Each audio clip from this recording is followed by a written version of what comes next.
Olá, pessoal. Estamos aqui nos preparando para a nossa live de hoje,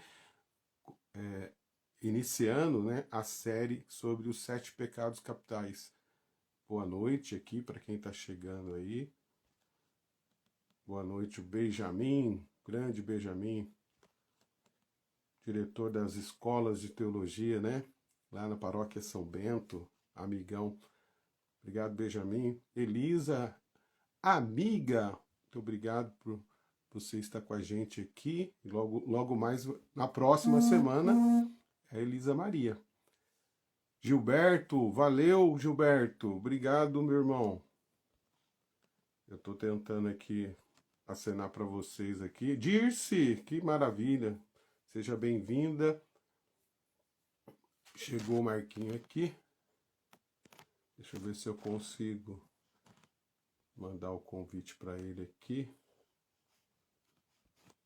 Bom, guardar ele entrar no bate-papo, na sala, ó. Acostumado dar aula virtual aí, tudo é sala. Eu fui mexer aqui, já arrumei uma confusão, derrubei tudo aqui, faz parte. Fátima, minha irmã, seja bem-vinda. Galera, sejam todos e todas bem-vindos aí. Bom, eu tô aqui mandando o convite. Espero que o Marquinhos consiga entrar aí, né? Quem tá aqui? Bom, acenando para a galera. Cristina, bem-vinda. Eu já mandei um convite para você aí. Não tá?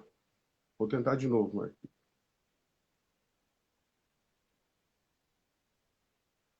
Já está como convidado aqui. E manda aí, você tenta por aí para ver.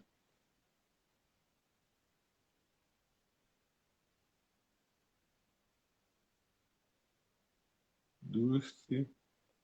Bom, deixa eu tentar de novo aqui. Isso. Agora vai.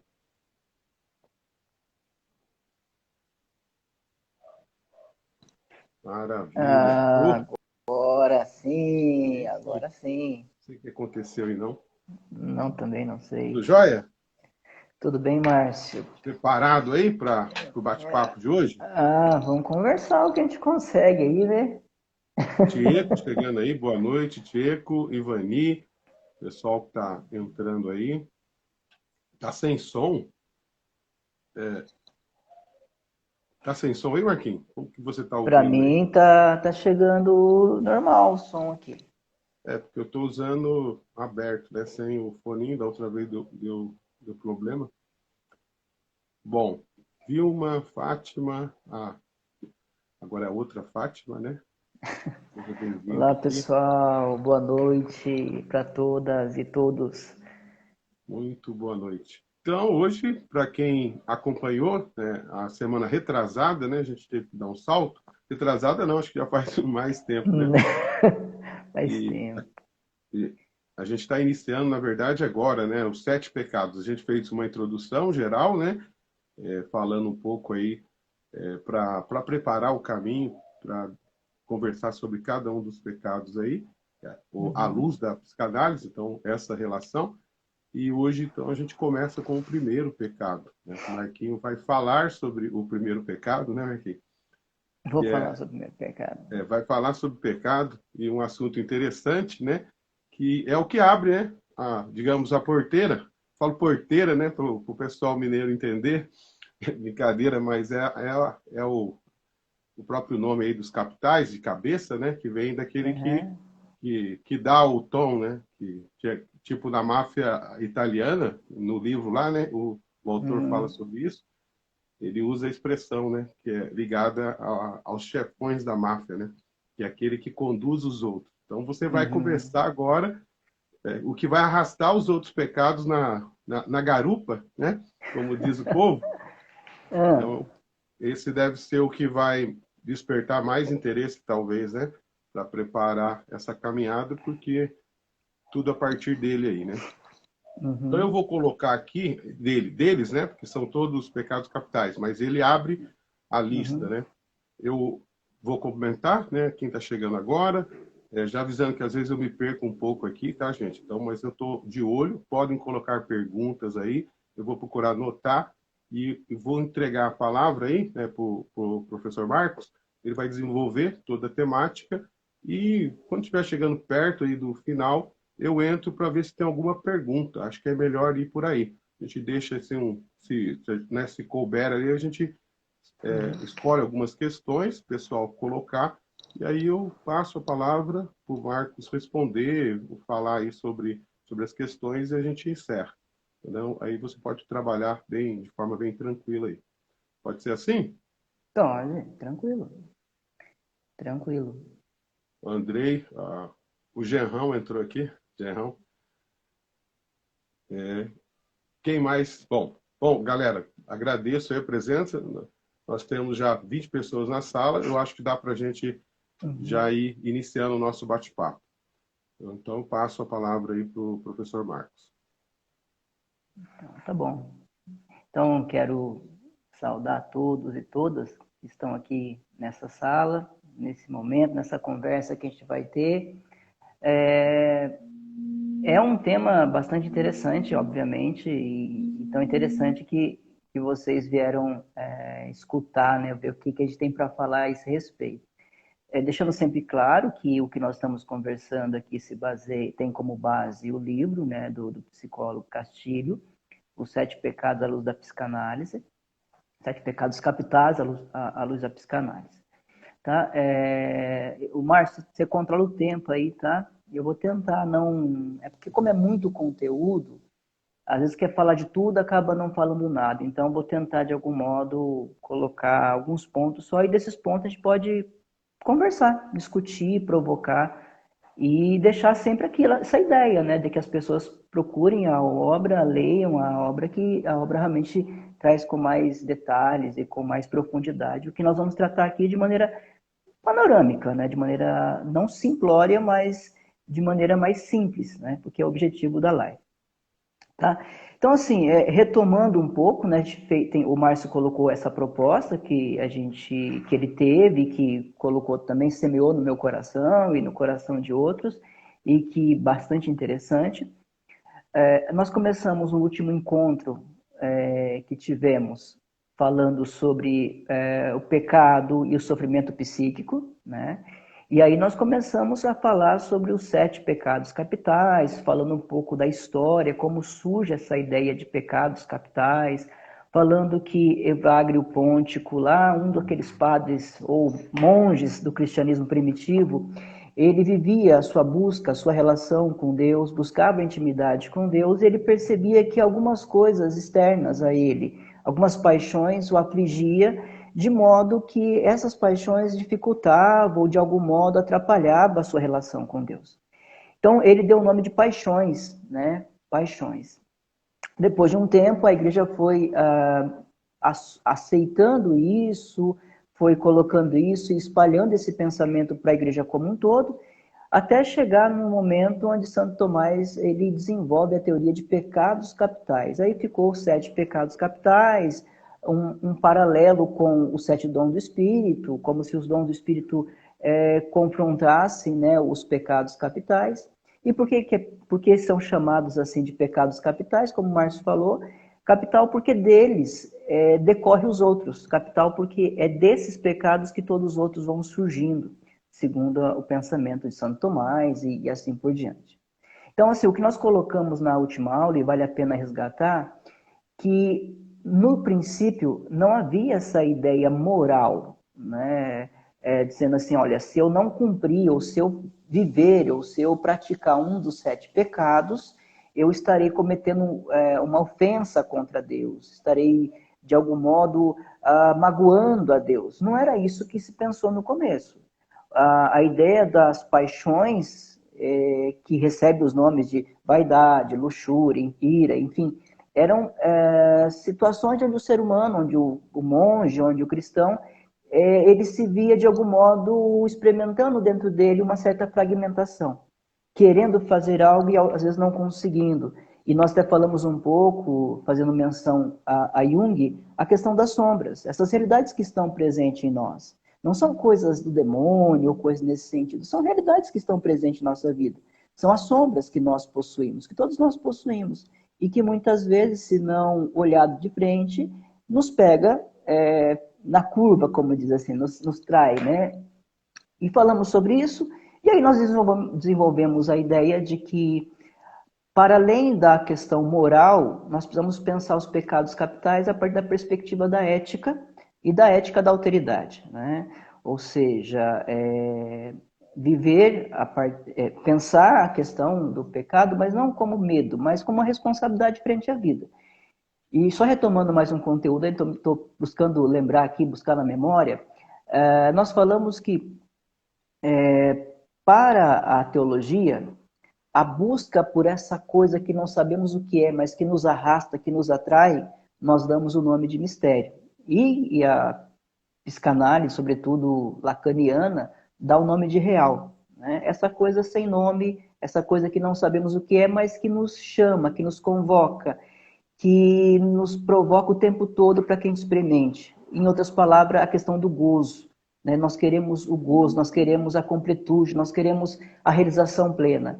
E viver os pecados, né? Fazer do pecado ou desses pecados um fim, seria, de algum modo, não se abrir à experiência do mistério ou não se abrir a tudo aquilo que o gozo nos reserva, né? As surpresas do gozo. Bom, foi um pouco isso que nós conversamos, eu estou aqui falando, mas podia ter adiantado e falado assim, olha, quem tiver interesse tem que estar gravado, né? O Márcio deixou no Instagram dele essa aula gravada. Bom, por que pecado à luz da psicanálise? Né? Acho que a gente precisa começar esclarecendo algumas coisas. Porque a questão do pecado, a visão do pecado, é um tema debatido há muito tempo. Né? Pecado significa errar o alvo. Né? No latim, peccare é errar o alvo. Então, assim, a gente sabe que desde que a Bíblia, né, ela foi sendo construída, ela já foi apresentando a relação do ser humano com Deus e os momentos onde o ser humano não consegue viver essa aliança com Deus. E dessa ideia, aos poucos, foi surgindo na história essa concepção de pecado e tudo mais. E aí tem os 10 mandamentos, tem uma série de coisas. Então, a questão pecado é muito falada, está presente na arte, está presente na literatura, está presente em toda a sociedade. A sociedade, por mais que não queira falar ou não queira se importar, ela automaticamente acaba falando sobre pecado. Os marketings, né, por exemplo, uma coisa boa é sempre pecado, né? Sempre tem isso na sociedade. Muito bem.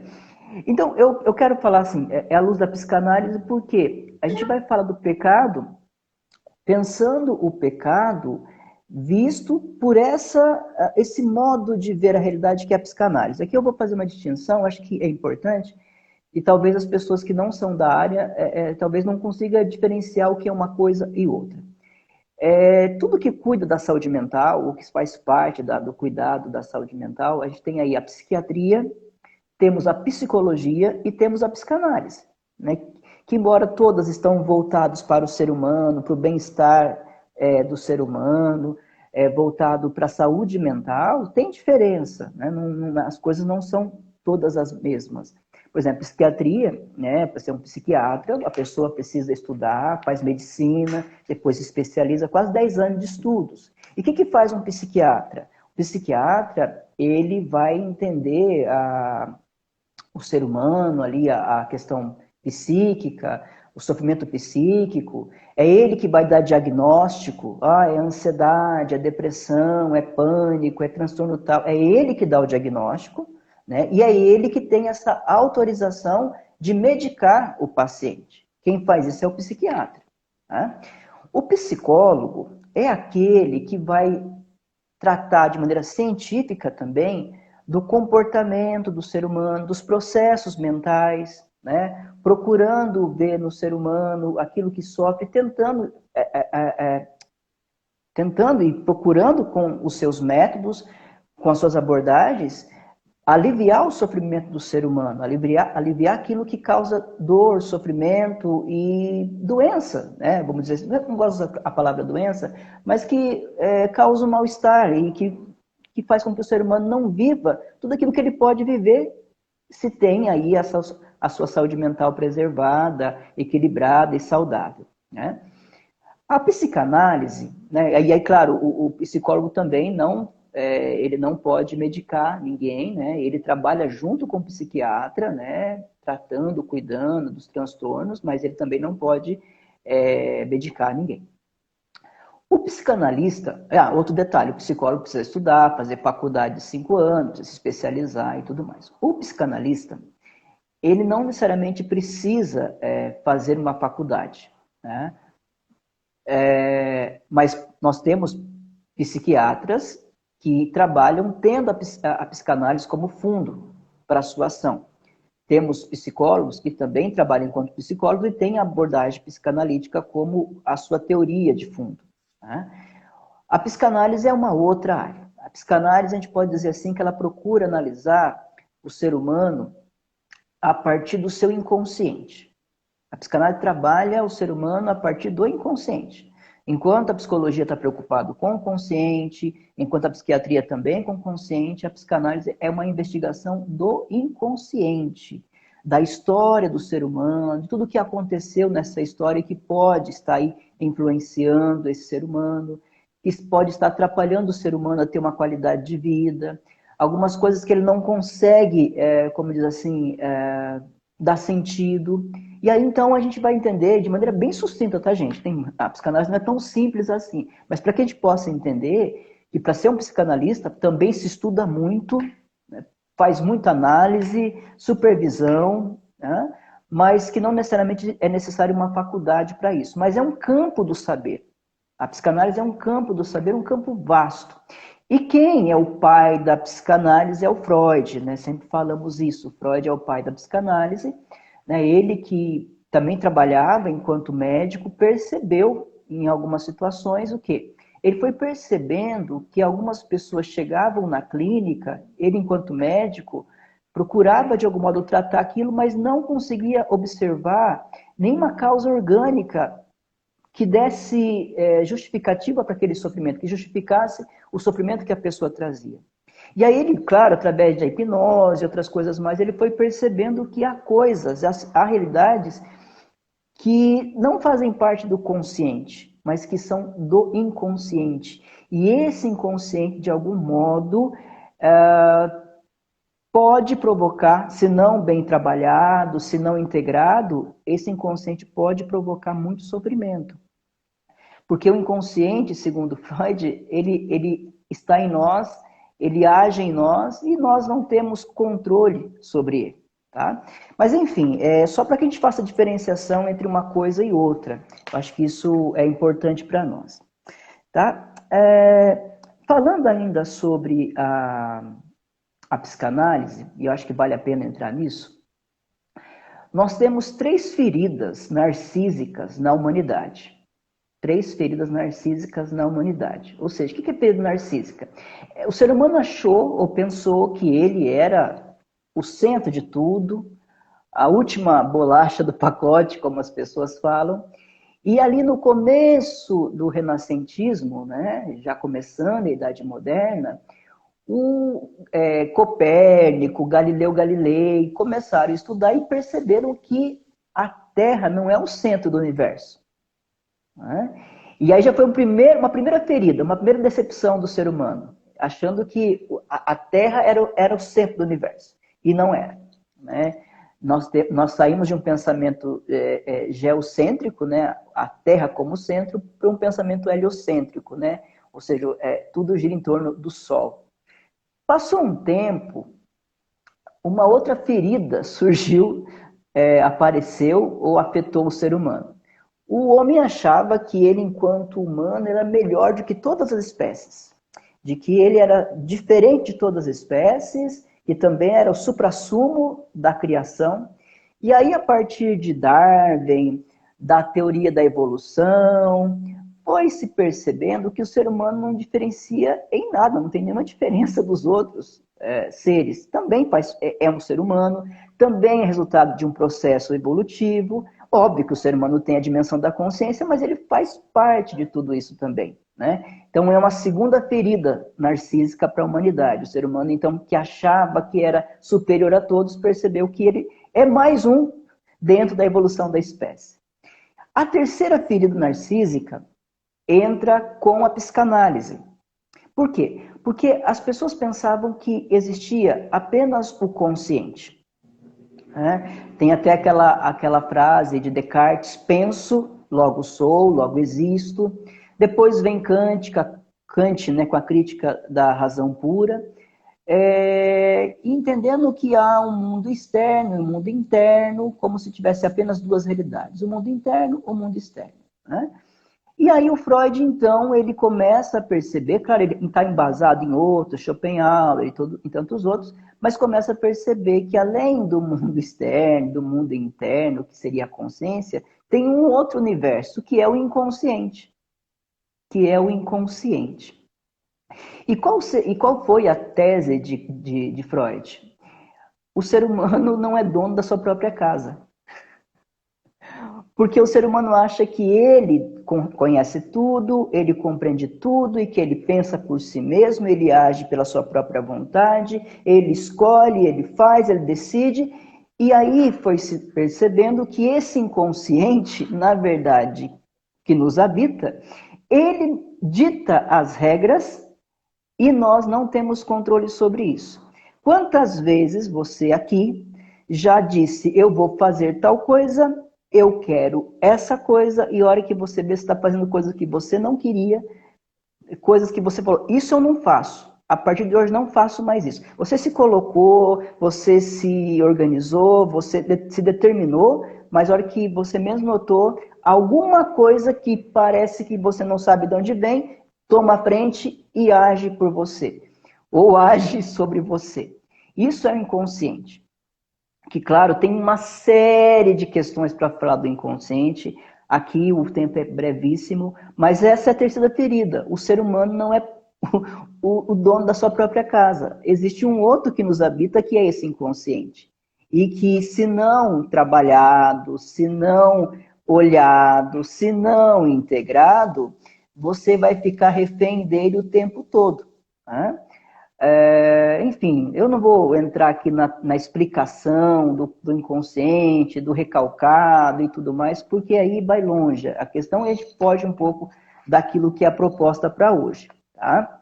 Mas eu queria que nós ficássemos assim bem conscientes ou bem cientes de que nós estamos falando do pecado à luz da psicanálise. Isto é, nós vamos falar do pecado não na perspectiva teológica, nós vamos falar do pecado enxergando o pecado pelo viés da psicanálise, né? Com o óculos da psicanálise, vamos dizer assim, né? A gente pode colocar o óculos da teologia para ver o pecado, mas podemos colocar o óculos da psicanálise para enxergar, para ver, para entender o pecado, e nós vamos colocar o óculos da psicanálise para entender o pecado.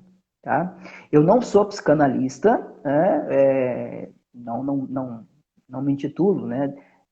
Desse sentido, mas conheço a teoria, muitas vezes aplico, né? E procuro analisar determinadas pessoas a partir dessa abordagem, né? Mas para ser um psicanalista clássico, né? Tem um longo caminho para percorrer ainda. Tem um professor muito querido nosso, a Elisa conhece, que é o professor Lauro. Ele é uma pessoa, um exímio conhecedor de psicanálise. E ele falou: eu não consigo e eu não me sinto autorizado para dizer que eu sou um psicanalista. Então, se o professor Lauro, né, diz isso, eu não posso ousar em dizer. Vamos falar então, ou pelo menos agora, tocar na questão da vaidade, né?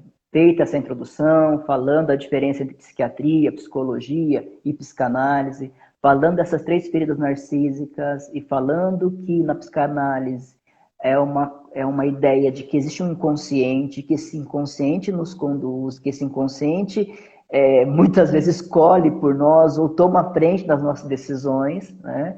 E que nós não somos senhores da nossa própria casa, conforme o Freud sempre dizia. Tá? Que é uma ferida narcísica, porque a hora que você pensa que você sabe tudo, que você domina tudo, tem outra coisa que escolhe por você ou que toma frente ou influencia as suas decisões. Agora, falando sobre a vaidade, vamos primeiro falar da vaidade, entendendo a vaidade dentro de uma perspectiva, sim, teológica, não sei se é nesse sentido, mas entender a vaidade, tá? O que seria a vaidade? A vaidade vem do latim vanitas, e vanitas seria uma espécie de um vão, de um vazio, diante da imagem que eu firmei. Então é como se você tivesse uma visão distorcida da própria imagem. Né? A vaidade é quando você distorce a sua própria imagem e vê você mesmo além do que você é. Ou fantasia algo que não é você. E que procura e busca o tempo todo sustentar essa fantasia que não é você mesmo. Tá? Essa seria, então, a vaidade. Tá? Tem um detalhe interessante que está no livro e eu faço questão de trazer para vocês.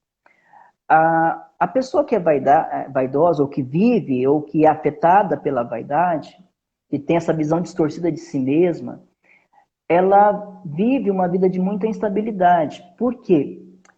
Porque ela tem medo, no fundo, de ser reconhecida na sua real situação, ou naquilo que ela é. É como se alguém pudesse descortinar e ela aparecer do jeito que ela é. Não a partir da fantasia que ela carrega, mas a partir daquilo que ela é. E a vaidade, ela esconde uma fragilidade enorme. Geralmente as pessoas muito fragilizadas, com ego muito frágil, essas pessoas têm uma vaidade muito grande, porque de algum modo ela precisa suprir essa fragilidade que ela não pode mostrar. E aí ela vai se esconder, ou ela vai fantasiar, ou ela vai colocar uma roupagem sendo muito além do que ela é. Só que por ser muito além do que ela é, ou por viver uma realidade que não é ela fica o tempo todo com medo, receiosa de que alguém descubra. Então essa pessoa ela vive um misto de excitação e de tristeza. Por que excitação e tristeza? Ela vive toda uma vida se empenhando para sustentar essa fantasia que esconde a sua fragilidade, mas ao mesmo tempo ela receia que alguém maior, que um outro olhar venha e mostre a real situação dela. Tá?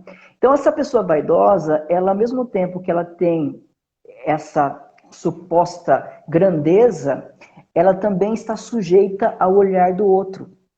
Porque se o olhar do outro não legitimar aquilo que ela apresenta, ela vai se sentir triste, depressiva. Então, por que a gente fala que vaidade ou outros pecados, né, é errar o alvo? Porque por trás de um pecado, ou por trás dessa ideia de pecado, há um sofrimento psíquico. Né? A gente pode usar o nome de pecado, transtorno, doença mental, sofrimento psíquico. No fundo, tudo isso causa um sofrimento. Porque sustentar uma imagem despende, né, pede uma energia muito grande. Tá? Então, primeira ideia é essa. E outra coisa interessante, eu fiz algumas anotações aqui, Santo Agostinho fala que a vaidade não é grandeza, é inchaço. Eu acho muito interessante isso, porque ele fala assim que quando você vê um inchaço ou um tumor, que é uma coisa que mudou a forma do corpo, aquilo não é saudável, aquilo não é saúde. Então, a vaidade não é grandeza, é um inchaço. Porque se fosse grandeza, tudo bem. Porque se fosse grandeza, seria algo natural. Mas é um inchaço, como se fosse uma bolha. Que qualquer olhar ou qualquer discurso que ofenda aquela pessoa pode murchar tudo aquilo. Como eu falei, a pessoa acaba sendo desvelada, descoberta. Tá. O Freud vai dizer, no seu livro Mal-Estar na Civilização, ele usa uma expressão sentimento oceânico. E qual seria esse sentimento oceânico? Essa vaidade que nós possuímos, essa mania de grandeza, esse desejo de grandeza, esse desejo de ser o centro do universo, de que tudo gire em torno a nós, vem de uma sensação ou de um sentimento oceânico que o Freud falou.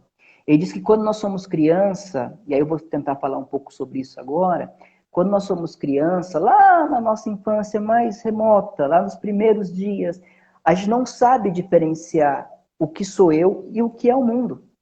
O mundo é uma extensão do eu. Então, a minha mãe sou eu, meu pai sou eu. Não são outros. A gente vai entender quando acontece essa divisão e aí surge a questão do narcisismo ou da ferida narcísica, tá? Mas então ele fala que toda vaidade é como se fosse um retorno para esse sentimento oceânico, de achar que nós somos o centro do mundo, o centro do universo, que tudo tem que girar em torno de nós mesmos. Tá. Agora eu vou para o segundo momento, que é a vaidade como gozo narcisista. Então, acho que aqui eu vou tentar colocar de maneira bem sucinta a teoria de Freud, que nós damos o nome de metapsicologia, porque é toda uma elaboração metapsicológica para entender o ser humano a partir de um pensamento, de uma teoria, por isso nós damos o nome de metapsicologia. Vamos lá. O ser humano nasce, o sujeito nasceu. Ele nasce e o Freud até usa a expressão Sua Majestade o bebê.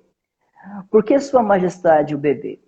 Eu nasci, o mundo gira em torno a mim. Eu nasci, eu choro, a mãe me socorre, eu tenho fome, o peito vem na minha boca. Então, assim, a criança é a majestade da casa, ela é o rei da casa. Naquele momento de nascimento, e a primeira experiência, então, que nós, enquanto filhotes, para dizer assim, como humanos, a primeira experiência que nós temos é de que nós somos o centro do universo. Tá? E como eu falei, toda vaidade é uma tentativa de experimentar novamente aquele momento onde nós éramos o centro do universo, como diz o Freud, Sua Majestade, o bebê.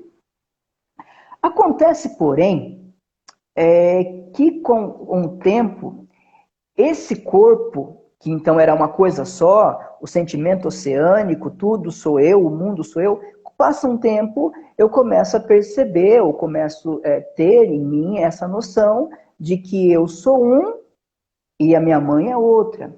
Então, quando eu começo a chorar e eu não sou atendido imediatamente, quando eu começo a manifestar alguma vontade, isso é muito criança, muito remoto, tá, gente? Nós estamos falando dos primeiros meses de vida aí. E eu começo a perceber, então, que não sou atendido em tudo aquilo que eu peço, existe uma fragmentação do corpo. Né? E essa fragmentação do corpo é um momento crucial para que a gente possa ir, claro, isso vai acontecer no complexo de Édipo, com 7 anos de idade, mas já começa a viver aí o momento onde a gente consegue separar uma coisa da outra. Tá? E agora o ser humano começa a experimentar a sensação de fragilidade e de desamparo. E quando o ser humano começa a experimentar, enquanto bebê, enquanto criança, a sensação de fragilidade e de desamparo, ocorre muitas vezes o trauma, ocorre aí uma série de coisas. Mas é importante, é fundamental. Se isso não acontecer, não há uma formação da identidade que vai sendo construída ao longo da vida, obviamente. Tá? Bom, outra coisa importante é que nesse momento, quando o corpo é fragmentado, surge no ser humano, o ser humano deixa apenas de ser um filhote humano, vamos dizer assim, e ele começa agora a ser um sujeito. Precocemente, né? Os primeiros passos, mas ele já começa a ser um sujeito. Porque assim, ele começa a desejar. Ele começa a desejar. Tentando resumir. A criança, ela primeiro chora porque ela tem necessidade de comida, de alimento. Chega um dado momento que ela não só procura o peito da mãe para saciar a sua fome, ela começa a descobrir o prazer e a satisfação de sugar o seio da mãe. E o Freud vai desenvolver uma teoria falando das zonas erógenas, fase oral, fase anal, fase fálica, genital, enfim, ele vai falar de várias fases, onde nós vamos percebendo o mundo, nós vamos introduzindo o nosso mundo pelas zonas erógenas. Então, quem é mãe sabe disso. Quando o bebê tá ali amamentando, muitas vezes ele já está amamentado, ele já está com a barriguinha cheia, mas ele continua sugando. Porque na boca, ele começa não só agora a entender que ele tem necessidade, mas que ele também pode ter prazer. Tá? Prazer, uma sensação de prazer. E é nessa sensação de prazer, segundo alguns teóricos, entre a necessidade e o prazer é o que vai surgir a pulsão. Que é essa energia que nos sustenta, que nos impulsiona, que está muito ligado ao desejo. E esse desejo, então, por quê? Eu vi algum psicanalista falando sobre isso. Por que surge o desejo? Quando eu tenho a experiência do prazer, eu não sei simbolizar, eu não sei dar nome para aquilo, mas sempre vai ficar numa memória mais remota aquela experiência primeira do prazer. Aquilo que trouxe satisfação. Não apenas a matar a fome, mas que trouxe satisfação. E é só o ser humano que é um ser de desejo. Nesse sentido, a gente pode dizer assim, você tem fome. Mas você tem fome, mas não tem só fome, você também tem desejo. Porque você fala assim, hoje eu estou com fome. Mas não é só fome, eu estou com desejo de comer uma macarronada, estou com desejo de comer alguma coisa. Então, o ser humano deixa de ser apenas um filhote humano para ser um sujeito que deseja também. Porque agora não é só comer para saciar, mas é a soma do comer, mas também uma satisfação em cima disso. Então, hoje o ser humano não só come para saciar a sua necessidade, mas ele também tem um desejo de comer uma coisa diferente, saborear algo diferente. A relação sexual, por exemplo, na relação sexual, que também é a necessidade do ser humano, não é só a relação, tem todo um clima que envolve o amor, o carinho, o toque, a sensualidade, a fantasia, porque também tem um desejo. Então o ser humano se torna um ser de desejo, e esse desejo, a gente vai viver toda a nossa vida tendo esse desejo, buscando realizar esse desejo, buscando resgatar essa experiência primária do prazer, e vamos correr a vida toda com isso e não vamos conseguir realizar. É o ser de desejo, e é porque somos um ser de desejo que nós estamos o tempo todo em movimento, buscando. Tá? Muito bem. De maneira bem sucinta, tá, gente? Aí o ser humano, então, ele passa de uma fase de ter apenas a fome de pão, conforme diz o autor, para uma fome de desejo, para a fome de satisfação, de prazer. Bom,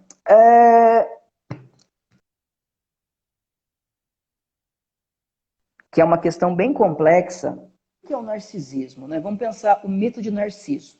A gente pode começar assim, pensar o mito de Narciso. Narciso, segundo a mitologia grega, ele, um determinado dia, um jovem, ele se deparou, ele começou a caminhar e do nada, um fato aconteceu e ele olhou para o lago. Quando ele olhou para o lago, ele viu a sua própria imagem. E ele parou de fazer tudo porque ele se apaixonou pela sua própria imagem. Ao se apaixonar pela sua própria imagem, ele deixou tudo ao seu redor. Porque agora todo o seu olhar, toda a sua atenção se voltava para a sua própria imagem. Ele deixou de comer, de fazer tudo, e ele acabou morrendo. Então, é como se a própria imagem dele destruísse ele mesmo. Porque ele se apaixonou por aquela imagem. Mas interessante que aquela imagem não era ele, era uma coisa fora dele. Tá?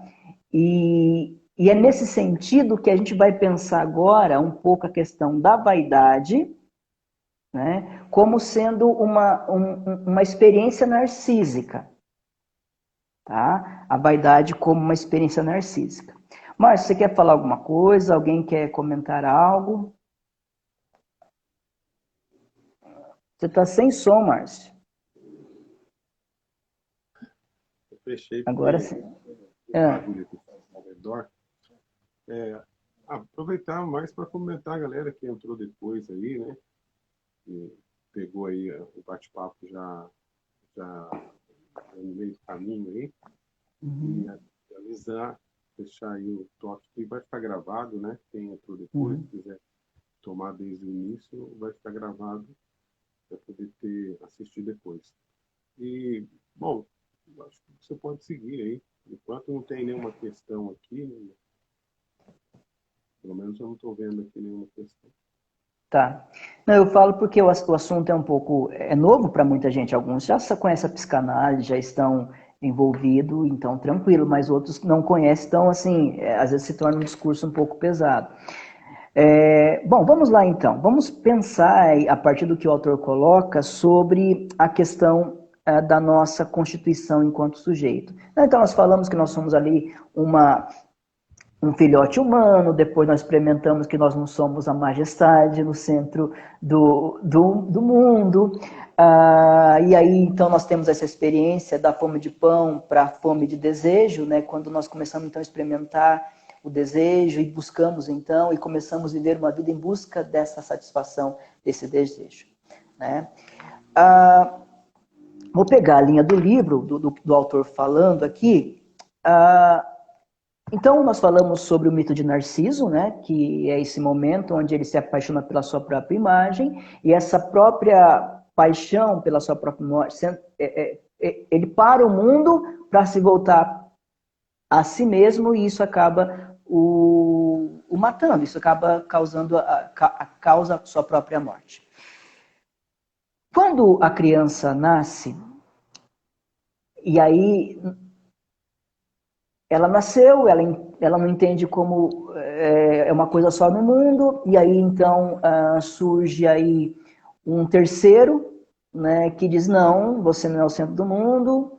Isso vai acontecer, esse é um processo do Édipo, né, que o Freud fala. Mas assim, o que é importante é que quando a gente nasce sendo idealizado por nossos pais. Né? Somos idealizados por nossos pais, ou por aqueles que ocupam essa função de pai, de mãe, enfim. Uma vez eu escutei isso, achei muito interessante. A gente fala que Platão usa muito a questão do mundo das ideias, né? No mundo das ideias, e que, de algum modo, a gente existe no mundo das ideias. Se eu pensasse, você pensasse, nós pensarmos que antes de nascer, nós já somos idealizados por nossos pais, quando o seu pai, sua mãe escolhe o nome, nesse nome que ele escolheu, ele já idealizou alguma coisa. Se ele escolhe o nome de uma atriz, de um ator, de um cantor, de um jogador de futebol, porque de algum modo ele já está idealizando você, ou querendo que de algum modo você, na sua existência, reproduza alguma coisa daquele ídolo, ou daquela pessoa, ou daquele santo. Né? O nome de São Francisco, de Francisco, ou Clara, já está idealizando alguma coisa nesse sentido. Então a gente nasce dentro de alguma ideia, uma ideia dos pais. E, obviamente, que ao longo da nossa vida a gente vai procurando se encaixar no ideal, né? A gente entra no mundo pela linguagem, aí quem é lacaniano sabe disso. Então, a linguagem, nós nascemos, não falamos, não somos nada, não somos ninguém, mas para aprender e para lidar com o mundo, para conhecer e para agir no mundo, nós precisamos entrar na linguagem do mundo. E essa linguagem do mundo, ela nos precede, existe antes de nós. E é essa linguagem que vai dizendo a nós o que devemos ou não devemos fazer. Então, o que acontece? No primeiro momento, existe uma alienação. Nós estamos alienados ao ideal, ao pensamento, ao desejo dos nossos pais, que também possuem as suas faltas. Com o tempo, acontece esse movimento onde eu começo a perceber que meu pai e minha mãe é o outro e eu sou outro. Né? Começa a ter esse momento de ruptura. Mas é necessário que no início exista a alienação. A gente se identifica e depois a gente vai buscar uma separação e aí nós temos a nossa identidade, aí nós temos nosso eu. Tá? Tudo isso acontece no processo e, segundo Freud, é a metapsicologia. Aqui está o detalhe. Quando esse movimento de emancipação e separação não ocorre de maneira adequada, surge aí esse não que não tenha, todos nós temos nosso narcisismo, porque sou eu, mas quando não ocorre da maneira adequada, ou quando isso não tem uma boa castração, vamos dizer assim, existe um ego fragilizado, um eu fragilizado.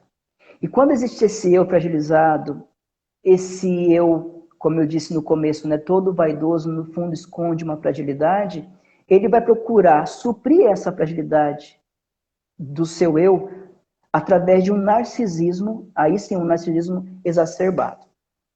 Tá? É isso que ocorre. Detalhe, quando essa pessoa não tem muito bem constituída o seu eu, nesse processo onde tem a emancipação e a ruptura com a castração, é como se o eu dessa pessoa tivesse vários furos.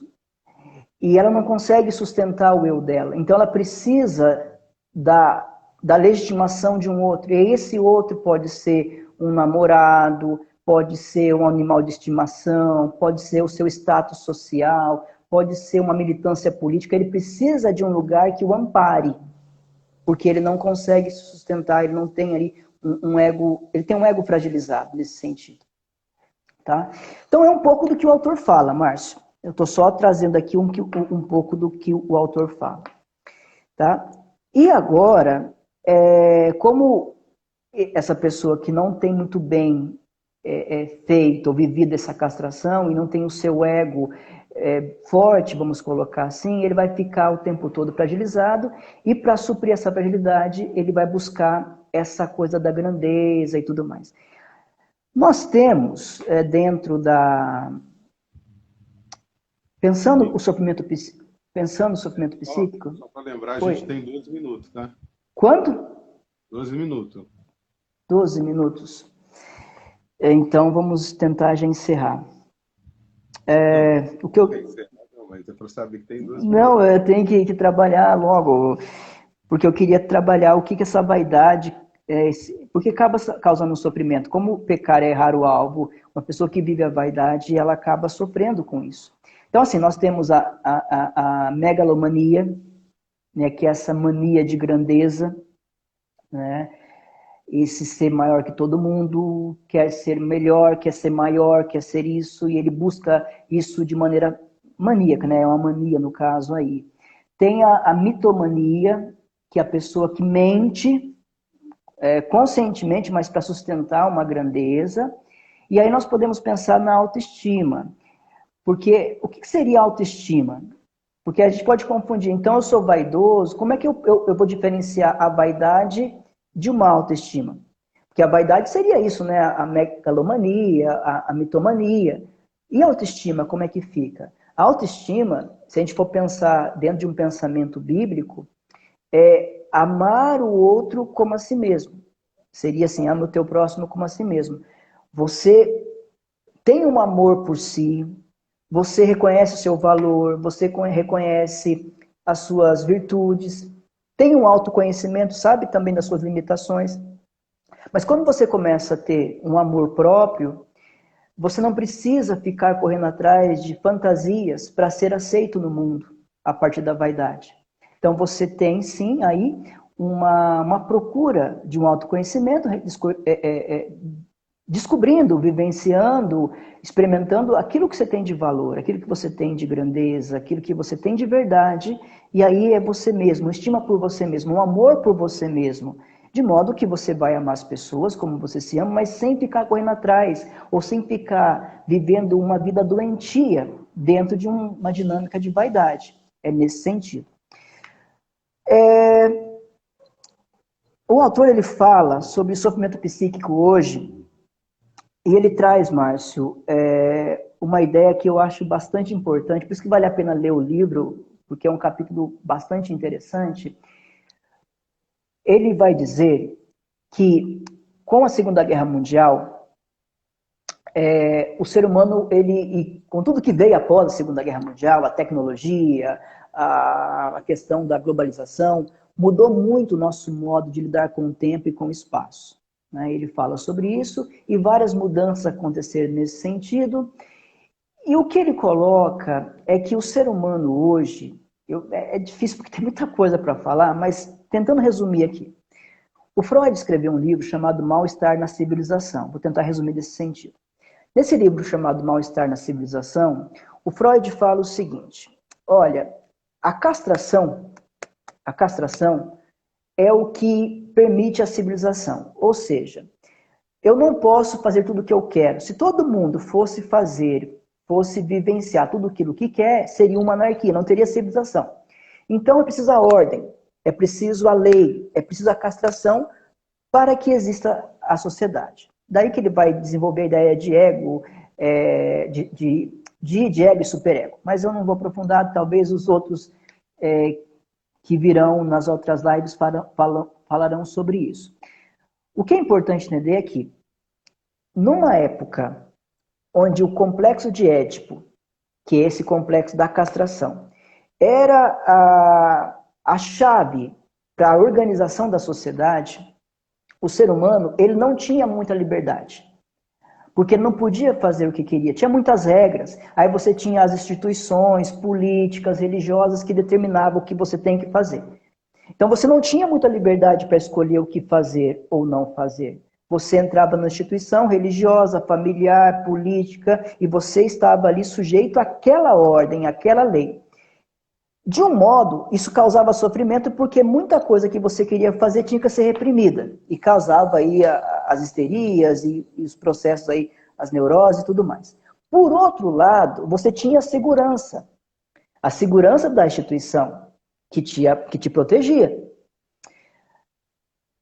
Hoje, depois assim, da Segunda Guerra Mundial e todo o movimento que veio de liberdade na sociedade, o que aconteceu? As instituições em si, elas já não têm mais força. As instituições em si não respondem mais. As instituições em si perderam o seu valor. Família, religião, política, todas essas instituições que ofereciam uma lei, mas em contrapartida oferecia segurança, elas caíram, elas perderam a força. Agora o ser humano é livre. Ele pode fazer tudo o que ele quer. Só que tem um detalhe. Ao poder realizar tudo o que ele quer, ele não tem mais a segurança da instituição. Então, o ser humano acaba sendo responsável pelos seus próprios atos e pelas consequências das suas escolhas. Só que chega um ponto que isso também causa sofrimento. Porque ele não tem mais a segurança, ele não tem mais o amparo, a proteção da sociedade. Com isso, e aí o autor fala que isso vai causar muito sofrimento, porque fechando a nossa conversa, porque agora você é o autor da sua felicidade. Você é responsável por sua felicidade. Aí vem um sistema neoliberal que pede, que fala, goze tudo que você pode, faça tudo que você deseja, seja feliz. A palavra de ordem é essa, seja feliz. E aí você olha para a sua vida e não consegue alcançar aquilo que o mercado, que o sistema colocou. O que vai acontecer com você? Quem vai te amparar? Ninguém. Você tem a liberdade, mas não tem nenhuma proteção mais. E aí você sente o desamparo. E ele fala que esse desamparo hoje, porque hoje nós vivemos uma sociedade muito narcisista, porque é cada um por si, eu mesmo, eu cuido de mim, o mundo gira em torno de mim mesmo, o mundo sou eu não devo pedir ajuda para ninguém, eu sou autossuficiente. Então ele fala hoje que essa vaidade presente na sociedade está muito ligado a essa ferida narcísica, que todos nós temos uma ferida narcísica, todos nós somos narcisistas. E é bom que nós sejamos, porque isso, de algum modo, nos ajuda a entender quem nós somos e quem é o outro. Isso é fundamental. Mas quando nós não temos um ego bem fortalecido, o que vai acontecer é que a gente vai procurar esse amparo, essa fantasia, essa vaidade, uma mania de grandeza, para querer, de algum modo, suprir aquela fragilidade que nós carregamos. Então, assim, o tema é interessante, mas ao mesmo tempo muito complexo, porque é uma leitura psicanalítica, são conceitos da psicanálise, mas que vale muito a pena a leitura. Para terminar, sim, não confundir, como eu disse, vaidade com autoestima. Porque se vestir bem, cuidar da própria saúde, cuidar do próprio corpo, procurar fazer algo para o seu próprio bem, por amor a si mesmo, isso é saudável, é necessário, é amor próprio, é autoestima. Né? Se vestir bem, se, né, ter uma boa aparência, tudo isso é bom.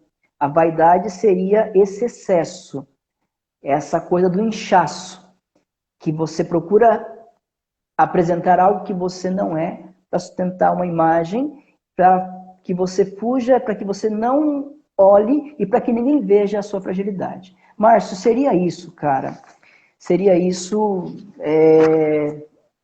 O capítulo é extenso, o tema é interessante, mas o tempo é curto. Então, eu paro por aqui, deixando... Agradeço aí a por toda a colocação. Eu só vou puxar aqui para caminhar para encerrar. A Patrícia colocou aqui, né, que é livre, mas com os mesmos dramas históricos e a mesma angústia. E aí, logo em seguida, a sociedade do desamparo, que é o que a gente vive no momento, né? Sim. E sim. a Sara, ela colocou deste modo, né, que a vaidade como uma, digamos, uma interrogação, a vaidade, ela como um defeito, que pode ser um defeito de caráter, uma falha do caráter. E o Cláudio, né, ele colocou aqui, também vou juntar as duas aí, que ele colocou aqui a questão do narcisismo enquanto distúrbio. Transtorno de personalidade. Quando você Transtorno de coloca personalidade. narcisista, né, a gente tem que realmente fazer a relação, porque aí o narcisismo em si, né, pesa mais a característica do distúrbio. Porque narcisista, todo mundo é, né, em grau extremado, talvez, aí, que entra na questão do distúrbio. Mas eu entrego para você falar um pouco sobre isso e, lógico, né, já vou me despedindo da galera aí, agradecendo pela participação na live de hoje, e é bem pontual mesmo. Infelizmente, o tempo é curto demais, né? É curto. E como eu falei, talvez na próxima live é que a gente tenha esse interesse de passar o conteúdo todo do livro. Aí a gente pensar em passar o conteúdo todo, a gente coloca um monte de ideia e ficam coisas muito soltas, né? E talvez numa próxima live tentar focar num ponto específico, desenvolver melhor esse ponto, para que o aproveitamento seja maior e aguçar as pessoas que estão acompanhando de comprar o livro, buscar a leitura com mais calma. Né? Mas é interessante que vocês colocarem sobre o transtorno, né? O narcisismo como transtorno de personalidade. Né? É uma coisa, e o narcisismo, né? Todos nós temos o narcisismo, e como isso é importante. Né? A gente precisa ter esse amor pela gente mesmo, essa autoestima, né? O que não é legal e o que causa sofrimento é o transtorno de personalidade, o que vai causar sofrimento. Aí adoece a pessoa. Né? Sou uma pessoa vivendo a vida toda e ela sabe que ela sofre, como eu falei no começo, ela precisa mostrar a grandeza, ela precisa provar que ela é grande, ela precisa mostrar que ela é maior que os outros. Tudo isso que ela faz em ter que mostrar, e ter que fazer, e buscar isso demanda uma energia psíquica. Isso pede uma energia psíquica. E, ao mesmo tempo, ela está sujeito a um olhar que não legitima aquilo que ela está vivendo, ou ainda, quando ela se acha, por exemplo, a última bolacha do pacote, vamos colocar assim, e ela é isso, ela é aquilo, e aparece alguém que tem mais do que ela, então, por exemplo, eu sou uma moça muito bonita, eu sou a melhor aqui, aí parece uma mulher mais encantadora ainda, que chama a atenção dos homens que até então só olhava para ela. Cara, isso causa uma tristeza absurda na pessoa. Né? Então eu comprei a melhor casa, o melhor carro, o melhor móvel. E aqui minha casa é a melhor. Aí um vizinho vai e compra uma coisa melhor ainda e todo mundo fala, tá vendo a casa do outro? Tá vendo? Nossa, isso rebenta o coração. Então, assim, viver nessa dinâmica é muito sofrimento. Porque é uma excitação, mas também o olhar do outro que não aceita ou que não legitima pode causar uma tristeza e até uma depressão profunda. Né? Então, seria isso, mas... Pessoal, seria então a gente isso. vai encerrando por aqui, avisando que nas outras semanas, aí toda quarta-feira, a gente vai dar sequência e já colocaram aqui para fazer mais lives. A gente vai continuar toda quarta-feira reservando aí o horário, 1 hora aí para fazer uma live. Agradeço aí, como fecho com aquela frase, né, que o pessoal utiliza muito, né, que Narciso ele acha feio tudo que não é espelho, né? Ou seja, se você não aceita o diferente e tal, é bom a gente já ficar esperto com essa característica, né? Que ela pode apresentar um transtorno aí, né? A gente se Uhum, irritar com a grandeza, né? Não com o inchaço, mas com a grandeza dos outros. E falar em uhum. grandeza, muito obrigado, professor Marcos, meu amigão, xará, camarada. Tamo junto. Valeu, todo mundo que pôde Shalom. participar. Até mais. Obrigado, pessoal. Deus abençoe. Tchau.